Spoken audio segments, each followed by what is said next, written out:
Executive's Office of Community Engagement. It is a pleasure to welcome all of you here for our fourth Budget Town Hall series. Community engagement is the hallmark of our County Executive's administration, bringing you, all residents, to participate in our county's budget process. Tonight, we kick off fiscal year 2023's budget discussions in District 2, hosted by your County Executive, John Olszewski Jr., and your Council Member, Izzy Patoka. After the County Executive's budget presentation, we will call on and unmute those that have signed up to testify in alphabetical order by first name. If you did not sign up in advance and would like to testify, please let us know in the chat feature of WebEx. The County Executive, the appropriate department head, or Councilman Patoka will address your inquiries, concerns, and ideas. If we cannot answer a question tonight, we will have a coordinator from the Office of Community Engagement follow up with you. Now, it is my honor and privilege to welcome your Councilman, Izzy Patoka. Well, thank you so much, Mandy. And hello, everybody, and welcome to the beautiful 2nd District of Baltimore County. It's really great to have everyone here tonight, the County Executive, along with his senior staff. Let me also acknowledge my team. I think everybody knows my Chief of Staff, Justin Silberman, who does an outstanding job, as well as Carlos Gonzalez, and a former member of my team, Ashley Wallington, who is still doing great service to the residents of Baltimore County. The County Executive, and I think every panelist here, focuses on improving the nuts and bolts of government. As myself and my team do, we think that's really important. And I want to thank the County Executive for addressing the priorities that we brought forward over the past 3 years now. Unfortunately, much of our attention has been directed towards COVID-19 support. And I want to thank the County Executive for his work with our faith-based partners. We couldn't do it without him, with nonprofits like the School Support Network.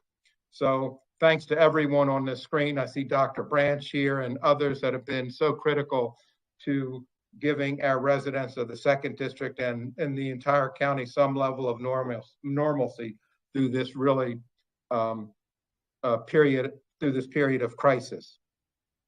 We thank the executive for funding the Pikesville Armory, the open space initiatives that have been important to the 2nd District, like the Church Lane Park, like the Woodley Avenue Park, like Paul's Farm Park, which is so important to the communities, the neighborhoods of Paul's Crossing, Willow Glen South, Villanova, and Williamsburg, the Franklin Woodland Trail, and the attention to our commercial areas, like the designation of Main Street in Reisterstown, and also funding support for the Pikesville commercial area streetscape. Pedestrian safety has been a really important focus here in the 2nd District, especially as it pertains to Old Court Road, 7 Mile Lane, and the Smith Avenue corridor. And I think the County Executive has recognized that, and we appreciate it in some funding in last year's budget. And just back to the Armory for a moment, we made some tremendous progress. Initially, the state put in $300,000, and County Executive Olszewski, you then came a step to the plate and matched it with $173,000, which was the remaining dollars that were left in the initial state application. Our partners, Senator Shelley Heddleman, delegates Lisa Bell Castro, Dana Stein, and John Carden, advocated for $1 million in state money. And County Executive, thank you for coming back and putting $1 million forward in county money. The Pikesville Armory Foundation, they're turning the engine too. They went out and got $400,000 in a Baltimore Regional Neighborhoods Initiative grant from the state. And recently, Senator Ben Cardin told me he got $2.4 million in federal dollars for the Pikesville Armory. And as the Governor Hogan announced his state budget, there was $2.5 million for the Pikesville Armory. So we're well over $5 million in funding towards that project that is so critical to transforming the entire second district and Baltimore County for that matter. And I think many of you know, you've heard me talk about this. I coach basketball. I really like basketball. And I coach right here at 15 to 17-year-olds in the Pikesville Rec Council. And when we get the lead, I tell my team that's when we need to bear down, when we have the lead. And right now, I feel like in these projects, we have the lead. So I want to thank you, County Executive Olszewski, for helping us get the lead. And we want to maintain that lead.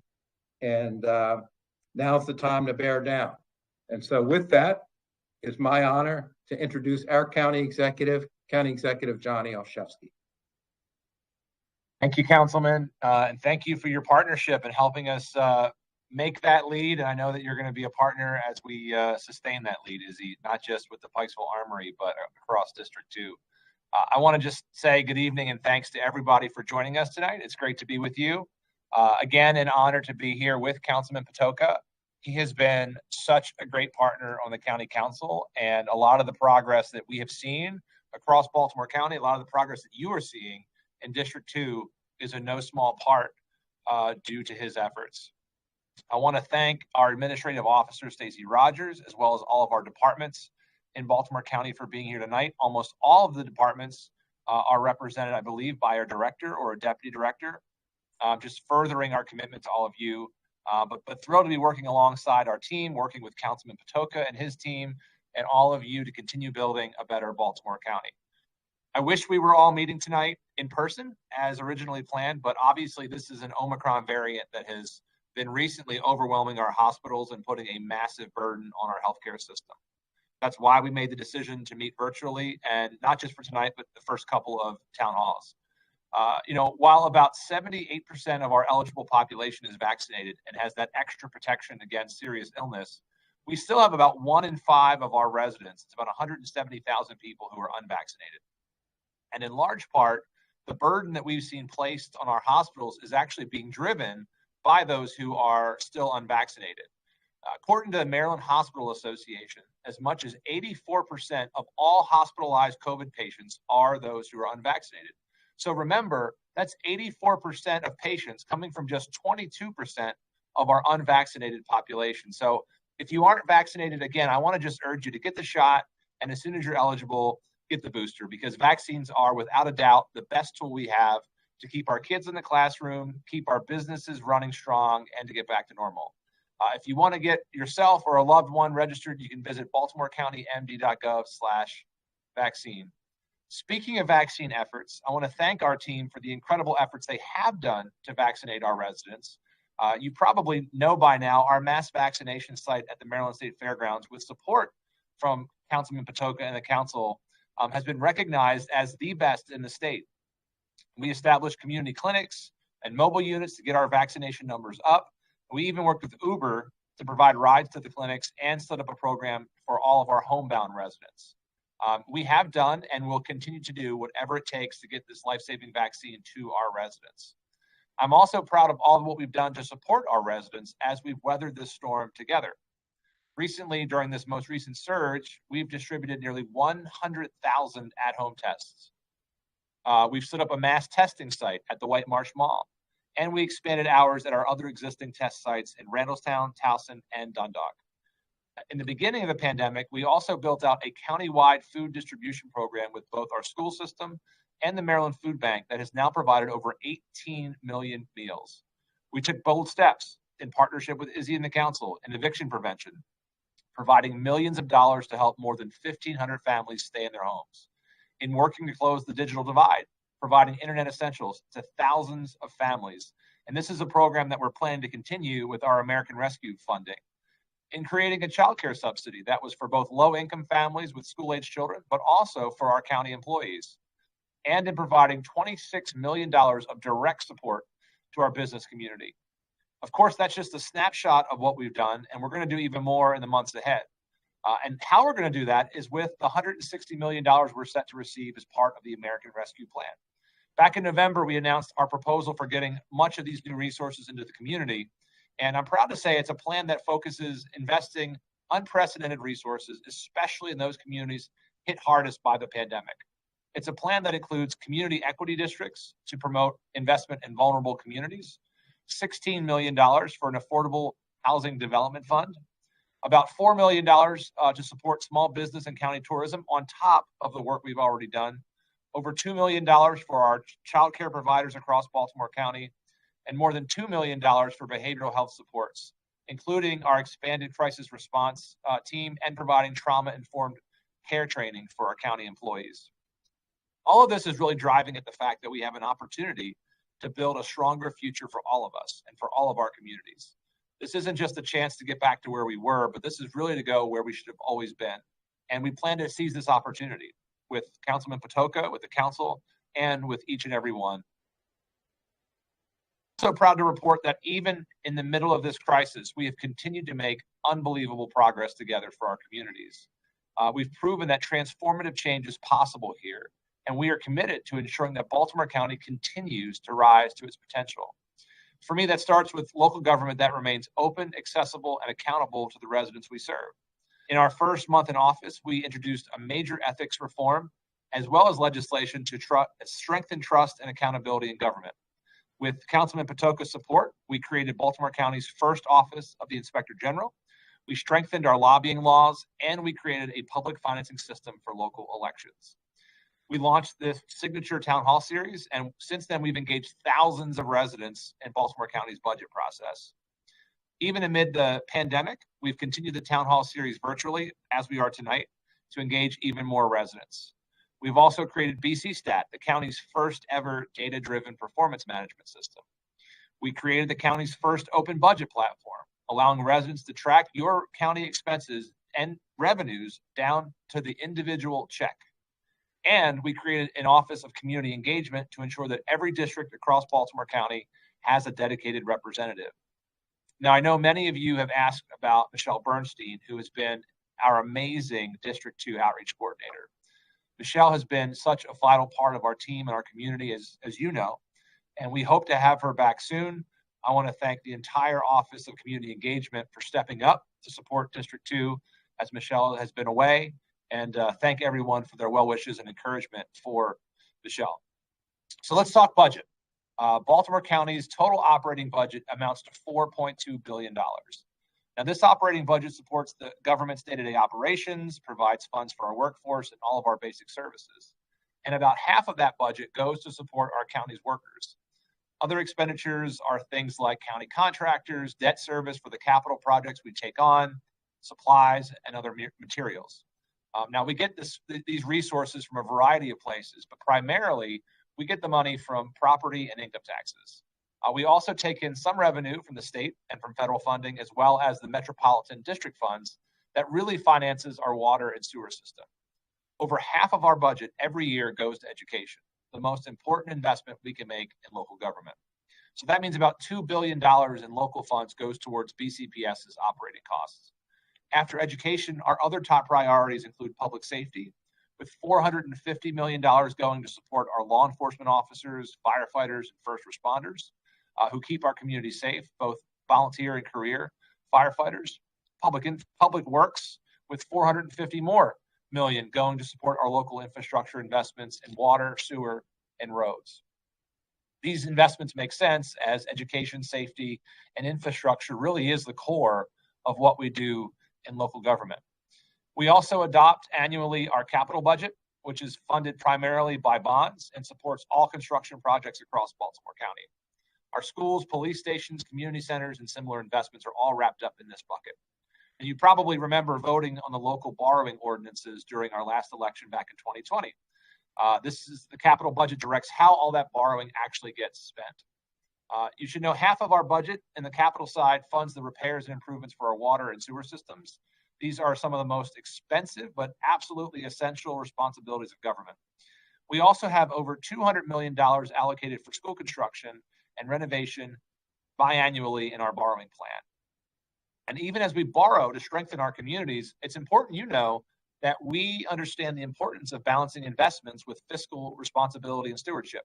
So in partnership with Councilman Patoka, we're proud to say that even amid this pandemic and economic crisis, Baltimore County has retained its AAA bond rating. It is a top tier financial rating that fewer than 2% of all counties across the country enjoy.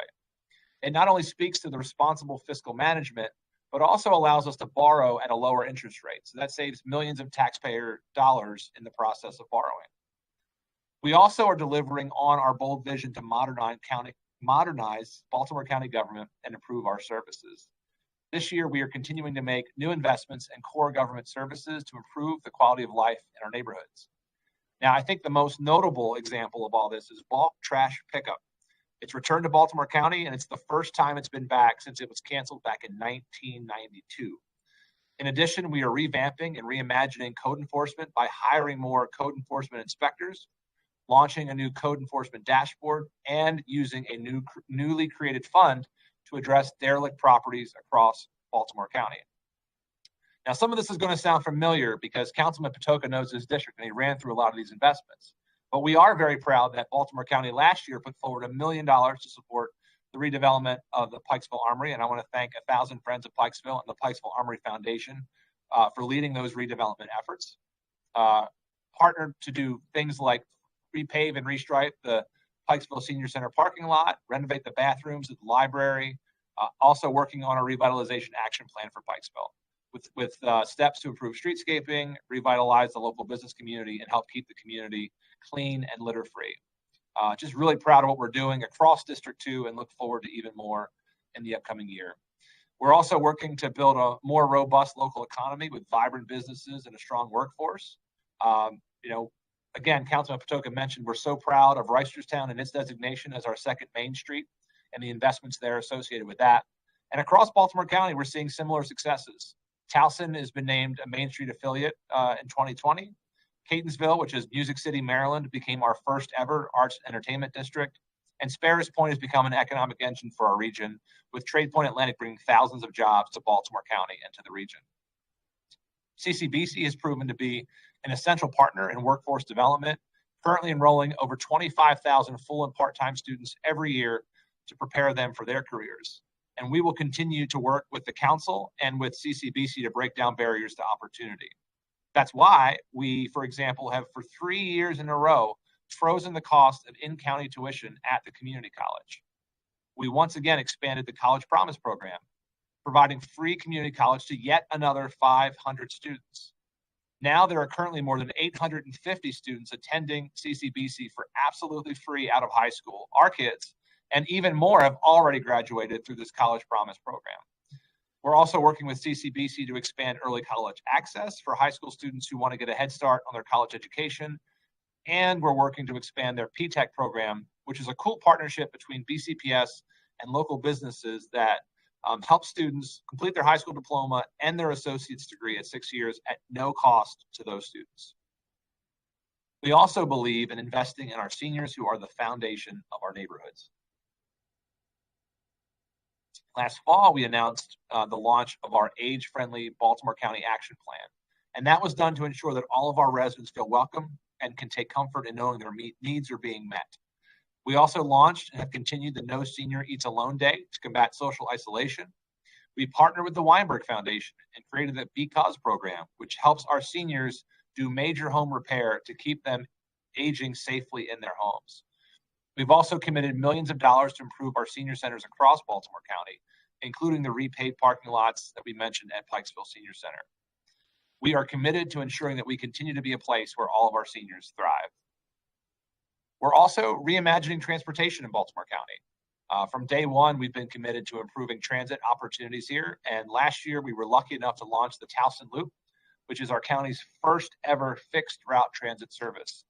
And we're excited because we really view this as the first critical step in building a stronger local transit system that carries us into the future in all communities.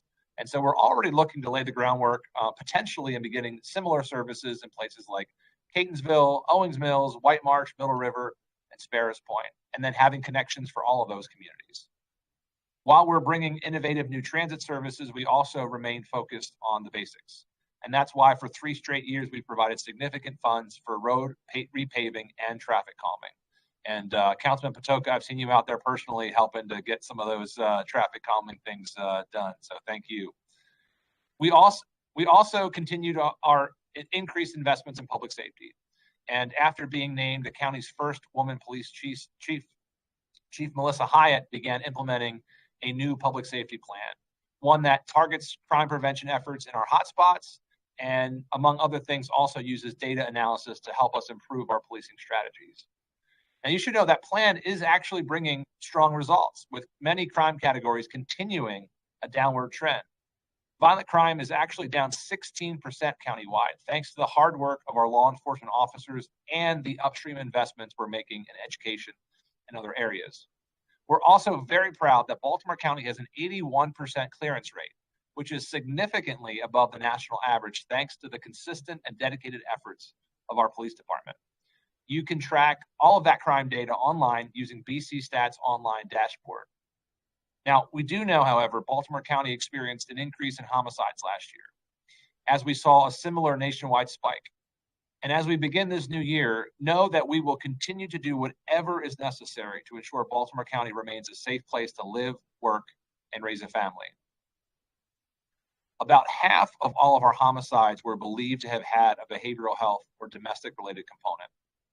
These tragedies cannot be prevented with law enforcement alone. That's why last year we launched an expansion of our police department's mobile crisis teams program. This is where trained police officers are paired with a licensed mental clinician to respond to calls for things ranging from family conflicts to juvenile complaints, substance abuse, and other incidents that require access to social service supports. We are also creating a new 911 call center clinician program. This is utilizing mental health professionals to help screen incoming calls to make sure we are connecting residents with the most appropriate resource for them. Some of the largest challenges law enforcement face in addressing domestic violence is actually connecting with people who are victimized in the privacy of their own home. That's why we're leveraging the ARP funding I mentioned earlier to support 10 domestic violence coordinators across Baltimore County, as well as 10 vulnerable adult coordinators. In taking this holistic approach to public safety, expanding access to mental health resources, and making upstream investments, we can continue reducing crime and keeping our neighborhoods safe. We are also taking steps to ensure that our policing practices are equitable while keeping those communities safe. In my first year, we announced an equitable policing work group to review our practices and recommend changes. And in 2020, amid a national spotlight on policing issues, Baltimore County became the first jurisdiction in our region to enact major policing reforms. With strong bipartisan support, we passed the SMART Policing Act, which banned chokeholds, prevented officers with prior records of misconduct from serving in our department, and codified many other reforms that were already underway that cannot be done by future administrations. In addition, we created the public data dashboard to track use of force and complaints against law enforcement officers. We know there's more to do in Baltimore County, across Maryland, and across our country, but we look forward to working with all of you in the years ahead.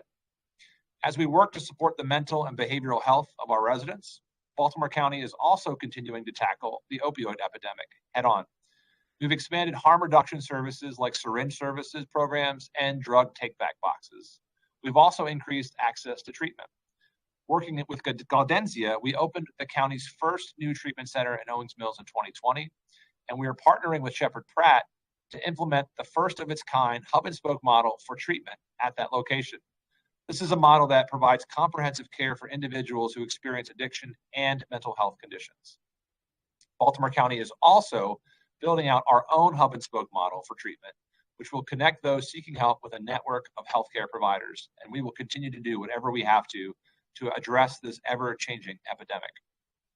Baltimore County is also taking big steps to build a more sustainable future, because we believe leaders at all levels have a responsibility to protect our environment for both this generation and the next. That starts with getting the basics right. Like when we restarted the county's glass recycling program, which had been discontinued back in 2013. But of course, we didn't stop there. We created the county's first chief sustainability officer to coordinate our work to promote green energy, combat climate change, and protect the environment. After exceeding the prior administration's renewable energy goals, we set an aggressive new target, 100% renewable energy by 2026. And to achieve that goal, we're taking action. Actions like installing solar panels at our capped landfills, which is expected to generate the equivalent of 35% of our county's electricity demand for all of our buildings and facilities. To go even further, We're converting methane gas to renewable energy at our Eastern Sanitary Landfill. We're also hard at work promoting the use of electric vehicles, including a partnership with BGE to install charging stations. I also issued an executive order that requires all new and replacement passenger vehicles to be either electric or hybrid. Protecting parks and open space is another important part of creating a more sustainable county and future. That's why this current budget provides a record $75 million in state and local funding for parks and open space. This is more budgeted for parks this year than in the past 6 years combined.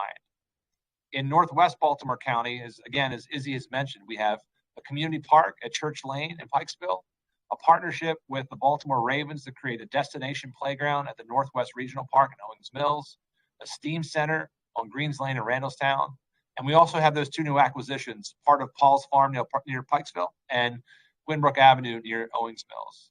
We also are hoping to finalize another one in the Reisterstown area this year. Last year, we also started Operation Retree Baltimore County, which is a brand new initiative that expands our tree canopy in more urbanized communities. This is a way we can beautify our neighborhoods while also protecting the environment. And using ARP funding, we have allocated millions more for trails and parks around Baltimore County. Those of you who know me know that I'm a former teacher. I'm also a proud parent of a BCPS kindergartner. Education is my passion. It's one of my top priorities as county executive. And that's why we have an obligation to provide our kids and our children the resources they need to thrive. That's why our budget this year includes $40 million over the maintenance of effort. I want to just stop and commend the council again for their partnership here. This is the largest real dollar increase in Baltimore County's history of maintenance of effort. In doing so, we saved 122 positions from being cut due to declining enrollment. We fully funded step increases for BCPS staff on top of a well-deserved 2% mid-year cost of living adjustment. Back in November, we worked with BCPS to use ARP funding to raise pay for school bus drivers and eliminate pre-employment barriers like the cost of physical exams. And in December, all BCPS staff were given an additional $1,000 retention bonus. Our teachers and support staff have dedicated their lives to education, and they have done heroic work, especially during this pandemic, and we are so proud to support them. And in the budget ahead, we look forward to continue working with BCPS to continue raising pay and providing competitive benefits so that we pay our workers what they deserve, but that we also can fill the hundreds of essential positions that are still vacant, unfortunately.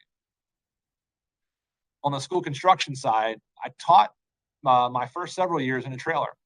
And so I know firsthand how important it is to provide quality learning environments for our kids. We believe that every student, every educator, every community deserves safe, secure, and supportive schools.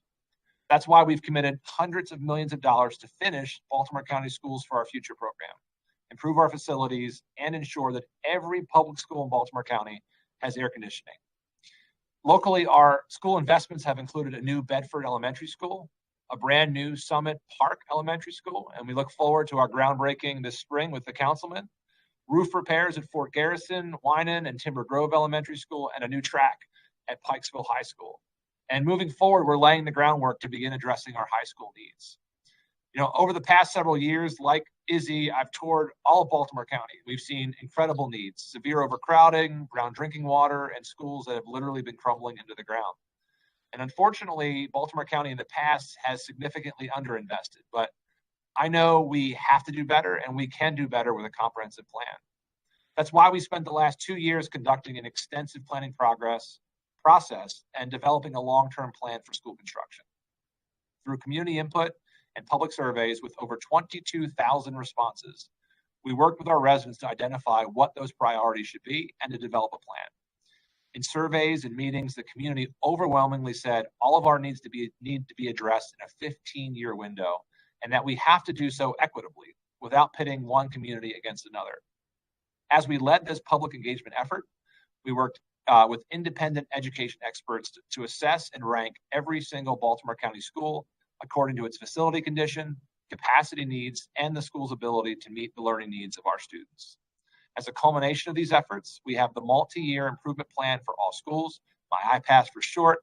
It's a long-term roadmap for our schools, and it's the first of its kind in Baltimore County. It represents $2.5 billion of investment over the next 15 years. It's transformational in terms of its investment and its impact. It's a plan that ensures every school every single school in the system receives meaningful capital investment over that 15-year horizon. And it's fully paid for with existing funding mechanisms. Here's just a few highlights. First, My iPass provides a place for every student within the school building. It will end the practice of putting kids in trailers within a decade. My iPass funds renovations at every school across Baltimore County. So locally, in addition to building a new Bedford and Summit Park Elementary School, My iPass has plans for a new replacement school for Scotts Branch Elementary School, additions and renovations at Franklin, Owings Mills, and Timber Grove Elementary School, and renovations at every other school in the district. My iPass also makes CTE a priority, career and technology education, with resources spread across the county and a new dedicated CTE center in Western Baltimore County. Our plan also makes significant investments in STEAM technology, and it includes significant funds for both community schools and special and alternative schools. My iPass is and should be the foundation of our school construction planning. However, while it is a solid baseline, it was also just based solely on existing funding. So those recommendations were scaled to meet our budget, and we know that we have to go further to fully meet all of our needs, because we do have tremendous needs in every corner of the county. So with additional state investment, we plan to raise the bar for renovations at all of our older high schools. That means tens of millions more for renovations at places like Owings Mills High School and Franklin High School. On top of those local investments, we will be able to build classrooms to accommodate the 3,000 young learners in our pre-K programs across Baltimore County, enhance security efforts across Baltimore County, and provide a much-needed furniture refresh for many of our schools. You know, Baltimore County's school stock is the third oldest in the state, and we're the third largest jurisdiction in the state. It's why we pushed for, and with our partners in the state legislature passed, the Built to Learn Act, a transformative investment from the state in our schools. And it's why we committed locally record funds to complete this county schools for the future program. According to that same analysis by an independent third-party expert, we could be spending billions more on school construction. Annually, as I mentioned, our school budget includes $100 million every year county commitment, and on average, a $40 million state commitment. The Built to Learn Act adds another $400 million in funding, about $40 million a year for 10 years. But we need this level of state funding sustained so that we can elevate our standards for all of our students in every school community. We don't want the Built to Learn Act to just be a one-time or short-term infusion.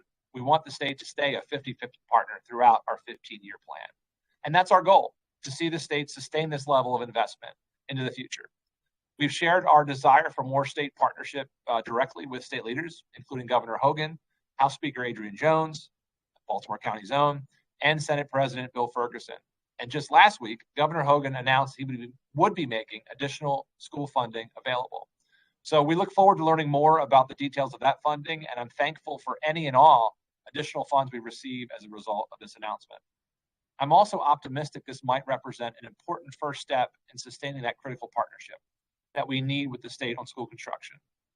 It's our hope that in partnership with the state, we can figure out and obtain up to $800 million of extra school funding over the next several years, investments we critically need. Together, we can win the fight for high-quality 21st century schools in every community of Baltimore County. In April, I'll be presenting the fiscal 23 budget to Councilman Patoka and the County Council. The Council will review and must approve it by May 31st. As you all know by now, this is the 4th year. You have a very important role to play. So I know the Councilman and I look forward to hearing from you this evening about your priorities. We look forward to our continued partnership and hearing your thoughts on the future of our county. So thanks so much for the opportunity to present some updates, and we will now turn the floor over to all of you. Thank you, Mr. County Executive, and thank you all who signed up to testify in advance. I will call on you in alphabetical order, at which time you will have 90 seconds to state your budget idea or ask a budget-related question. A member of our team will unmute you when your name is called, and please be patient as there may be a momentary delay. The county executive, the appropriate department head, or Councilman Patoka will address your inquiries, concerns, and ideas. If we are unable to answer your question tonight, please leave your email in the chat feature, and we will have a coordinator from the Office of Community Engagement follow up with you. If you have signed up to testify and you were not called, please leave a comment in the chat feature of WebEx to let us know. Mr. County Executive, are you ready for your first question? I think we're ready. Councilman? Yes, ready to go. Thank you. Wonderful. And our first question tonight is coming from Miss Ann West of Owings Mills. Miss West, you can go ahead with your question. Good evening. I'm Ann West, and I'm speaking as an avid library customer and supporter. I'm a library board member, and I've had a library card for over 55 years. The library has taken a very different role in the community. It is integral to our lives, offering early literacy, digital, financial, media, and information literacies. While libraries have evolved, its buildings have not. The average age of our branches is 48 years old. Many of our buildings lack electricity for sufficient outlets and charging stations. Gone is quiet in the libraries. Noise is necessary for collaboration, teaching, and interactions. Today's libraries need noise abatement through specialized fixtures, acoustical ceiling, enclosed spaces. Teens need dedicated spaces to learn and collaborate. As people telework and teleconference and collaborate, they need access to work and study spaces with proper AV equipment, smart boards, and digital projectors. Libraries lack green elements, energies, efficient lighting, HVAC, and need LED elements to align with the county sustainability goals. I urge Baltimore County to consider capital funding to make our buildings improvements to bring our libraries up to 21st century standards. We need new buildings at Woodlawn, Lansdowne, Essex, and Towson. And with that, I close and I thank you. And I just want to say thank you for your service on the board. And we are in active conversations with our new dynamic leader of the library system. Director Alcantara Antoine was a great pick. So kudos to you and the board member for having someone who understands the need to invest in our libraries and is trying to work with us to make that happen. So, and thanks for your words tonight. Encouraging. Thank you. Thank you. And I couldn't agree more. Thank you very much. Our next question this evening comes from Dr. Laurie Taylor Mitchell. Dr. Mitchell?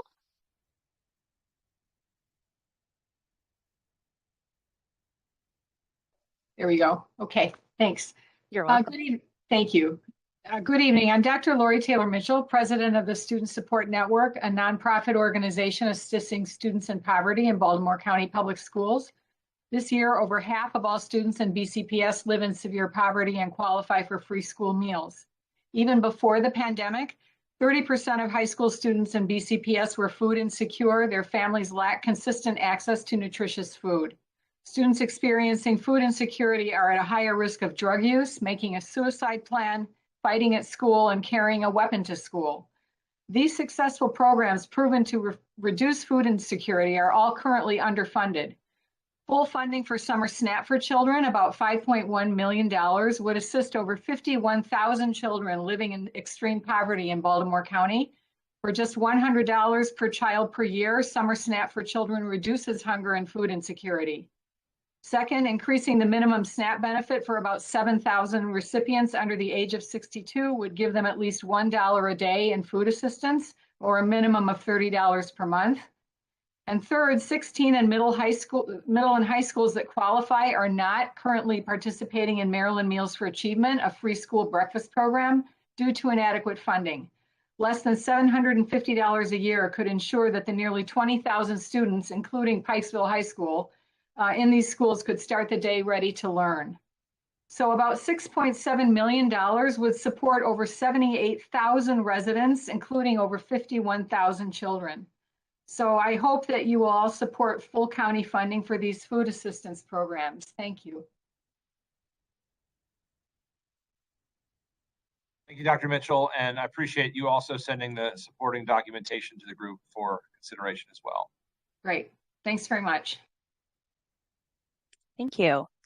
And our next question comes from Mr. Herb Weiss, President of the Reisterstown Improvement Association. Mr. Weiss?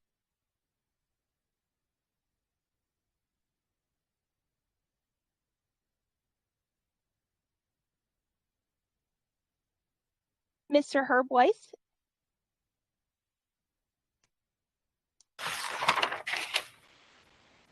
Do you hear me? Yes, sir, we do hear you. Okay, thank you. Good evening. I don't have a question. I have three issues, three asks, I suppose, from the Reisterstown Improvement Association. County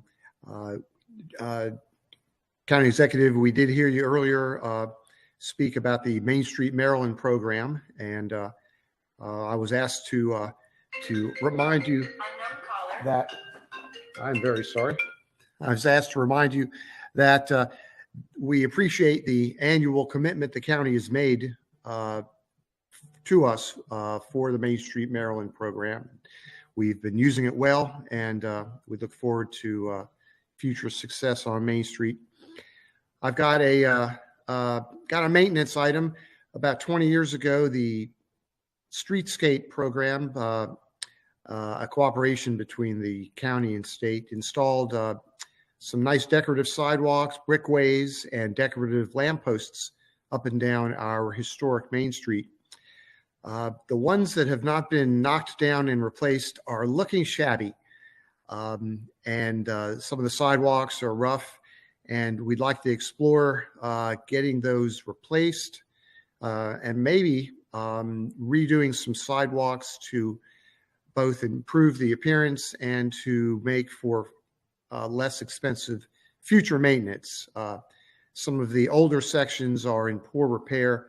The newer sections were designed differently and are holding up better. So we'd like to talk about that with you. Lastly, we have a parking problem, as you may be aware of, and we would like to explore ways of finding land close to our Main Street activities, close to our merchants. And it's a problem we've been enduring chronically for, well, generations now. We'd like to talk about ways to acquire some parking, which could also be bicycle parking, and perhaps the combine some charging stations as well. Anyway, that's my piece. Thanks for your help. We look forward to seeing you back on Main Street. And again, thanks for hosting this forum.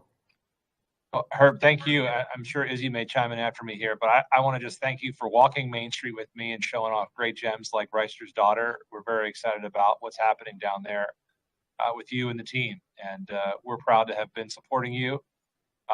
Amanda Carr on our team just dropped in Mandy's contact information on all of the other sort of items. If you could just send her a list of the needs, and if you have scoped out the costs, we can get the ball rolling to sort of really quantify what those costs might be, and if and how we can sort of find the funding to address those needs. We want to make sure we're showing off our Main Street over there. You guys do great work. County Executive, if I could just add, the Reisterstown Main Street has become a real leadership group for Baltimore County. And what I mean by that is recently they just installed a Main Street map right next to Reister's Daughter. And when we posted it on social media, commercial areas and streetscapes and chambers from throughout the county were saying, how'd you do that? That looks wonderful. And so we were sharing the information, or at least I would give credit to the Main Street leadership, was sharing the information on who did the artwork, how they got it installed, and all the details that commercial areas would need to replicate the success. So I think it's really important when we have a success in one part of Baltimore County to share that information across the county. And I'm really proud of the Reisterstown Main Street for being such leaders in some really basic but innovative initiatives along Main Street in Reisterstown. Thanks Thank again. you. Thank you, Mr. County Executive, and thank you, Councilman Patoka. Our next question comes from Mr. Jeffrey Budnitz. Mr. Budnitz, you can go ahead and unmute. All right. Well, that was good. Did I do okay? Good evening, everyone. My comments are more broader wants versus questions. I'm making a suggestion of the increasing of the Department of Recreation and Parks annual budget on a going forward basis to bring the department in line with operating and capital budgets of surrounding counties' recreation and park budgets on a per resident basis relative to utilization. The department has historically been grossly underfunded in prior administrations relative to actual taxpayer demand on services and facilities, an underfunding that has only been recently remedied through the leadership and wisdom of County Executive Olszewski and the balance of his administration. Therefore, my comments are to set a going forward pattern that can be sustained into the future. As a 20-year volunteer in Baltimore County, especially under COVID, you really truly come to understand the impact facilities have on the quality of people's day-to-day lives, whether it be on the nature or sports side. My second want is connecting the Jones Falls Trail to the North Central Trail via Lake Roland and Meadowood Regional Park, leveraging the recently approved $120,000 state of Maryland feasibility study grant to study the best route for this connection. There is also a potential for a spur of this trail out of Mount Washington to connect to the Pikesville Armory to the trail system. The third is a general overview comment, just increasing walkability in District 2 with sidewalks and trails. In my travels, some of the biggest things people comment on is just a simple way to safely walk from point A to B, whether it be to go to work, exercise, children getting to school. So that concludes my comments. And thank you for everything. And I apply that to the balance of the administration. You got a great team. Thank you for being such an important part of the rec ecosystem. I know that you have really been at the forefront of a lot of really important efforts. So you know well the needs, and we are trying to work with Director Johnson and her team to beef up some of the needs out there. But really just appreciate all that you do for our communities as well. Thank you. Thank you, Mr. County Executive, and thank you, Mr. Budnitz. Next on our schedule is Ms. Maureen David from the BCPL Board President. You can go ahead and unmute yourself. Hi, good evening. My name is Maureen Walsh-David, and I'm speaking today as, during my colleague Ann West actually, as an avid library user. I am the BCPL Board President, and I have had a Baltimore County Library card since I moved here over 40 years ago. My family grew up at the library. As the world around us has evolved, so has the library. While the library still plays a pivotal role in education and lifelong learning, it goes beyond the books on the shelf. If you were to go to my local branch, which is the Pikesville branch, you would find customers enjoying a monthly speaker series, curated book discussions, and even learning how to download digital resources on their e-readers. Virtual programming has enabled author discussions, story hours, and other learning opportunities to come to us when we have not been able to go to the library in person. At the beautifully renovated Reisterstown branch, and we appreciate everyone coming for the dedication in the fall, you'll find customers in the history room and spending time at the preservation station, which is a do-it-yourself digitization lab for photos, slides, and tapes for personal archiving. My grandson enjoyed exploring the fantastic children's space there as well. As Ann mentioned, libraries have evolved to offer skills in early literacy as well as digital, financial, media, and information literacy, the skills that we need for the future. We know that our teens need to feel welcome in these branches, especially the ones that are near schools. It's an opportunity to grow the next residents of Baltimore County. All the residents of Baltimore County deserve state-of-the-art libraries to give equal opportunities. Joining with Ann, I urge Baltimore County to consider capital funding to make up the necessary building improvements to bring BCPL up to the 21st century standards. We need new buildings at Woodlawn, Lansdowne, Towson, and Essex. Every citizen in Baltimore County benefits from these improvements to this vital community resource. We thank you so much for your past support and really look forward to continued support. Madam President, thank you for your service as well. I have to say, you and your board members are on message tonight. So I also want to thank you and Director Alcantara Antoine for partnership last year, where what we didn't mention in the budget this year is we also went fine-free in Baltimore County at our libraries this year. And I think that was an important step forward in terms of our operations, and we look forward to the capital investments in the year ahead. Great. Thank you so much. Yes, we did. And we are so excited to have our director in place and bringing us forward into the new century. And I really appreciate the partnership with the county on that. Thank you, County Executive, and thank you, Ms. David. Next up, we have our Miss Renee Hamadi. Thank you so much. It's pronounced Hamidi, and I Thank tell you, everybody that's okay. I tell everybody they can remember because it's all about me. I like that. I'll remember. Thank you. Okay, I know you will. I am the Executive Director of Valley's Planning Council, as well as a resident of District 2. I don't exactly have a question.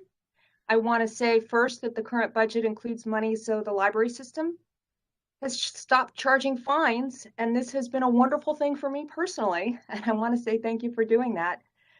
The current budget also provides for bulk trash pickup, and I have not yet had the opportunity to take advantage of it, but it's a nice benefit for those of us who don't have a way to haul large items to the dump. So thank you for that also. The budget also provides more money for land preservation.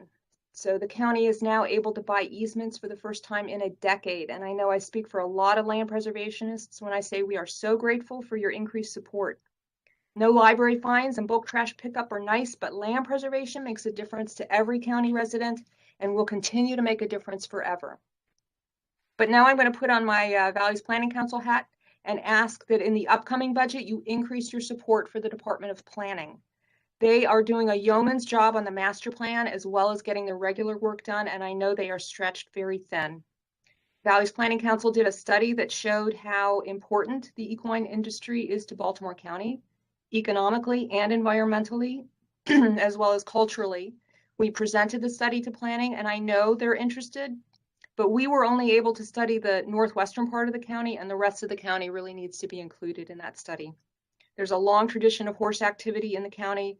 This is a great opportunity for the county to promote it and capitalize on it.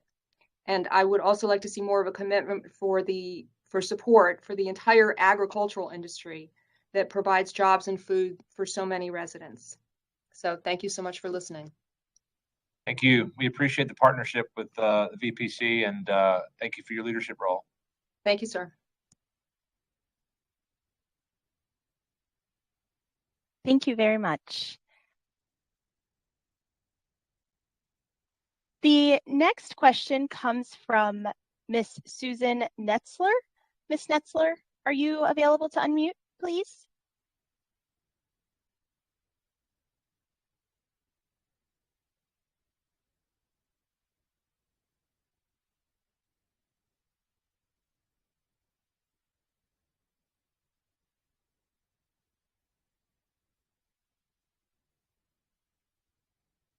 One second.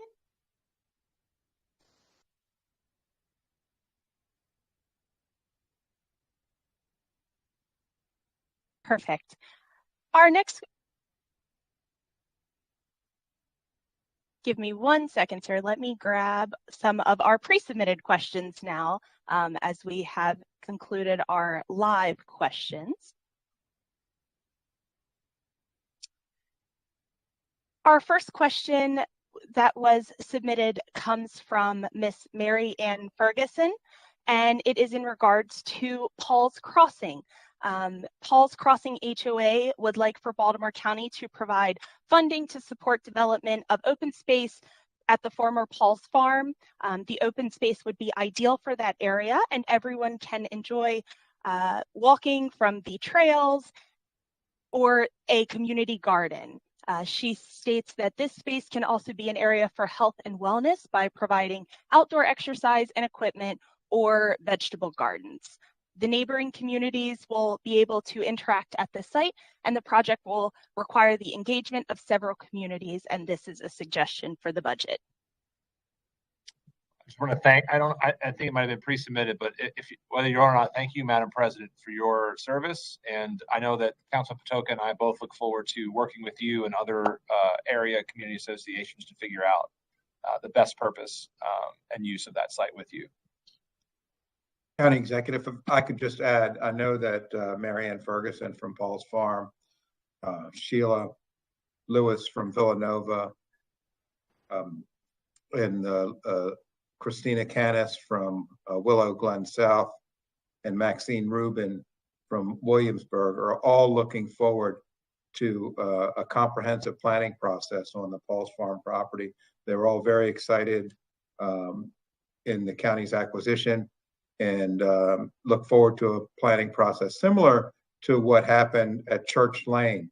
And I think this opportunity presents itself even greater than the Church Lane pocket park, because I think this is more, it's kind of larger than a pocket park. Larger, yeah. And serves broader communities. So thank you. And I too also look forward to that planning process. And speaking of planning, many of my colleagues know that I'm very partial to the planning department, having worked there for many years. And so I want to second, not all the departments need additional dollars, but Steve Lafferty and his team, if we plan it right, we get it right. And so I would second Ms. Hamadi's request for additional funding to the planning department. Thank you, Councilman Patoka, and thank you, County Executive. Our next question pre-submitted comes from Ms. Ruth Gaminsky. She is a D2 resident, and she states, as she was unable to attend the meeting this evening, she wanted to ask if you could consider including money for a public awareness campaign on secure storage of firearms and crime as well in the community. Well, I know Ms. Gaminsky isn't on, but thank her for her advocacy on behalf of this issue. I know that, for example, I was in Annapolis today where Moms Demand Action, we're working on the ghost gun issue.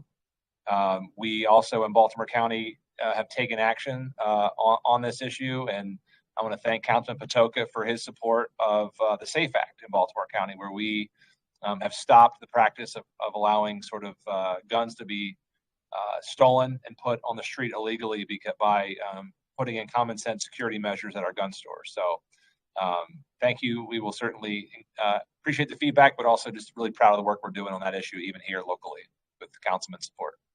And County Executive, could I add that this is going back to 2013.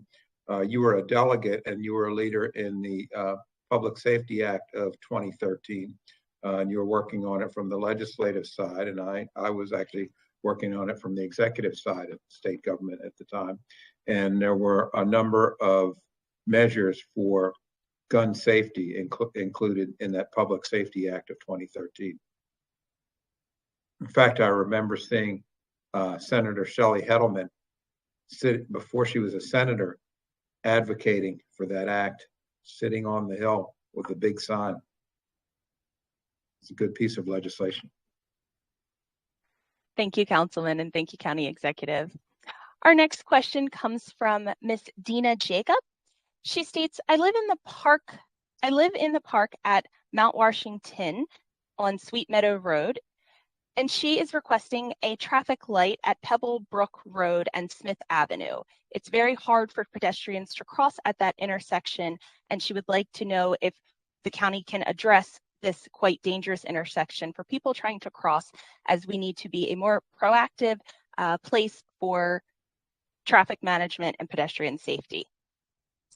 Appreciate the exact location. I don't know if Director Walker or anyone from the DPW team is on and wants to just talk about sort of the process of, in addition to these town halls, how we sort of take these requests and look into them. I'm happy to kick that over to DeAndrea or anyone on the DPWT team. Good afternoon. Mr. County Exec and residents, thank you for being here tonight. Yes, we do take time to review signal requests in DPWNT, but this specific location was included in our Pikesville study that was recently done. And we do have some short-term, mid-term, and long-term options for that intersection to include some crosswalks, as well as some ADA upgrades in that area. So it's interesting that that particular intersection actually came up because it is on our front burner to look at and provide some options for crossing for the pedestrians, safe crossing for the pedestrians. So it is on our front burner to look at with some options available. Thank you, Director Walker. Thank you very much. Our next question comes from Miss Shelley Moran, who is part of the D2 resident and president of the Pikesville Armory. And she states that she cannot attend this evening, she is writing on behalf of the Pikesville Armory Foundation and the 1,000 Friends of Pikesville.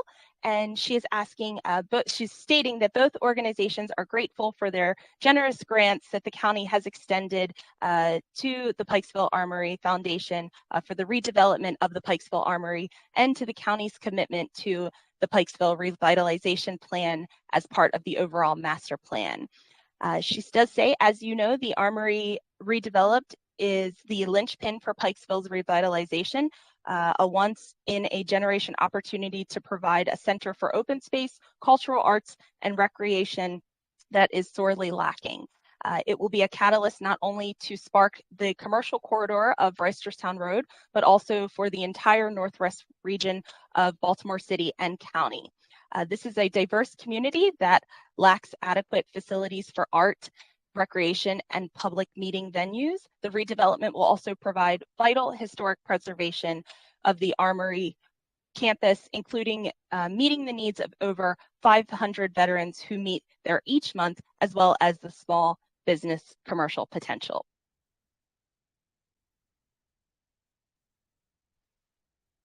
County Executive. Yeah. So I know that why Shelley Moorheim is not here. And her and her husband, Dan, are with their children celebrating the birth of their third grandchild. So Mazel tov. Yeah, that's exactly what I was going to say. Mazel tov to Shelley Moorheim and Dan Moorheim as well. Otherwise, she would certainly be here and presenting the testimony virtually here. But again, mazel tov to the Moorheims and their family.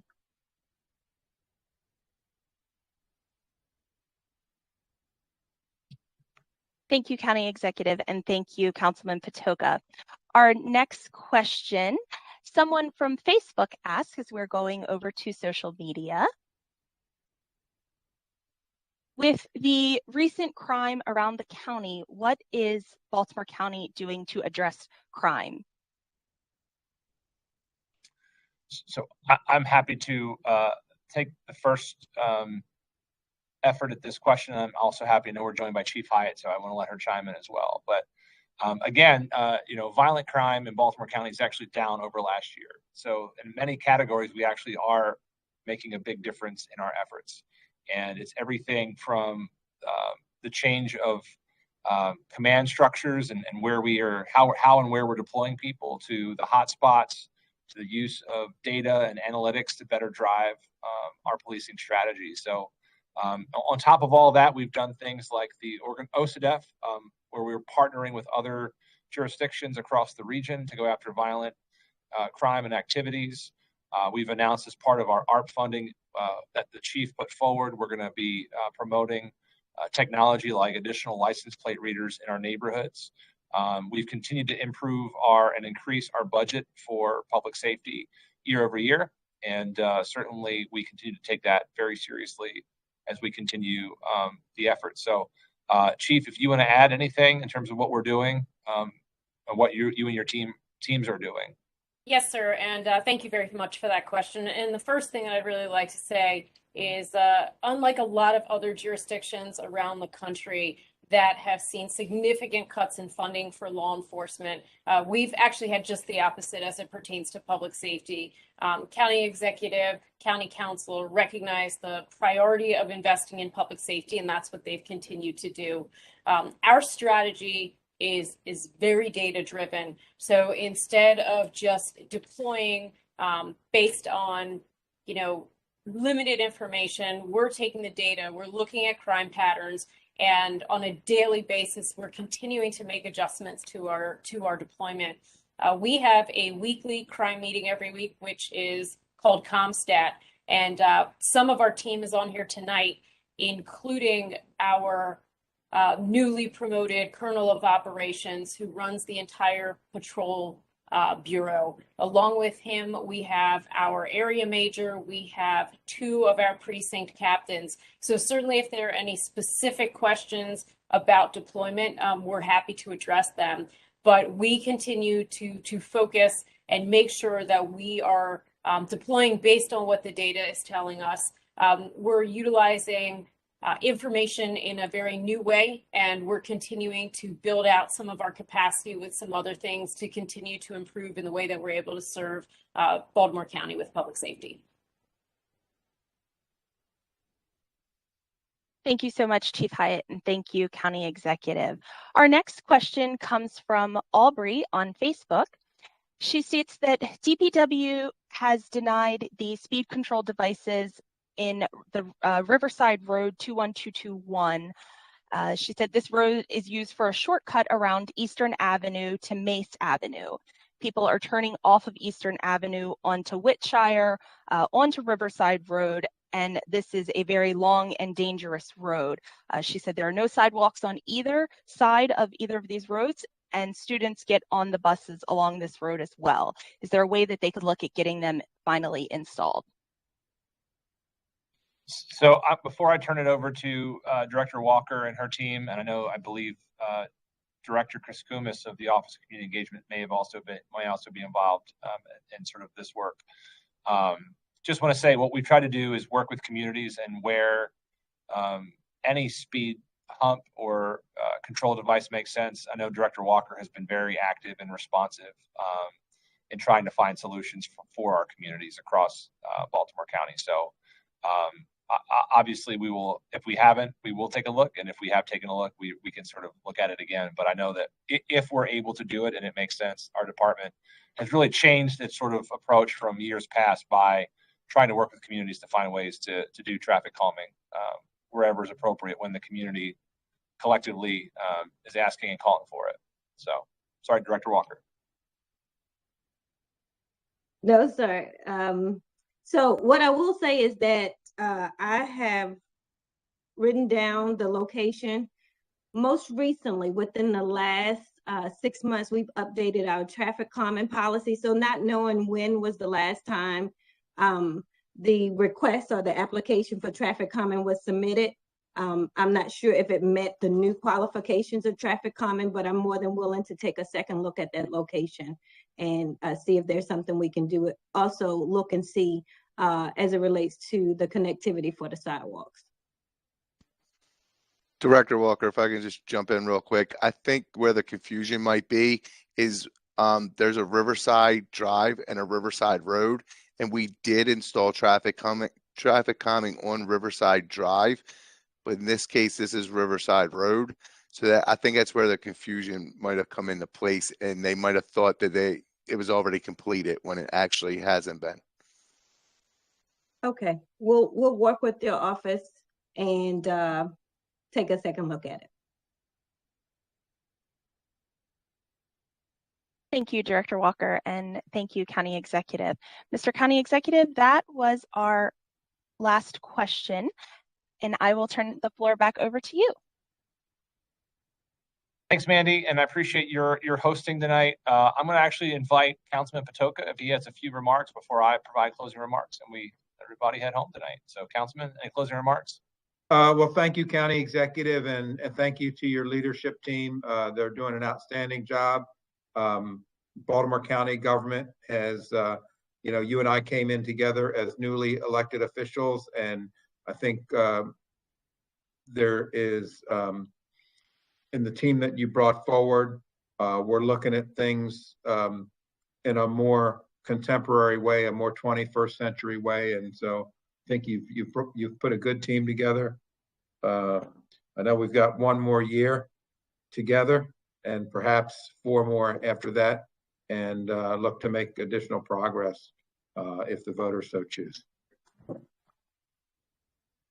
I couldn't have said it much better. So thanks, Councilman. I appreciate your partnership. I am very proud of the team that we've had. I want to thank all of the team members for being available, not just tonight, but always. I hope that if you all have scrolled or can see the panel, there really is a lot of your government's here for you. And that's sort of the spirit of service we try to bring to this job every day. If there are additional needs, I think Mandy is a great point of contact. Again, that's in the chat function. Any other follow-ups or questions, let us know. But this has been really helpful. Thanks for being such a great first budget town hall as we complete our last budget cycle of this first term. Really, it's been an honor and a pleasure to serve.